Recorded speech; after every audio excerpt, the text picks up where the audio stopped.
How to fix ChatGPT not working or not loading.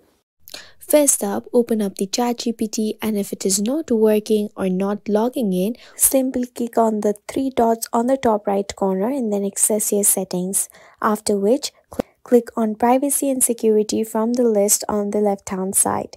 Here, scroll down and then check on third party cookies.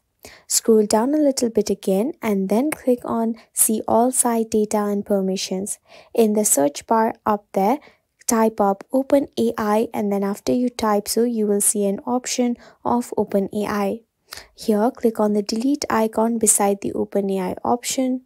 This will then delete your site data with your permissions, and then after deleting this site data options that you can see right here, you can easily fix ChatGPT not working or not loading.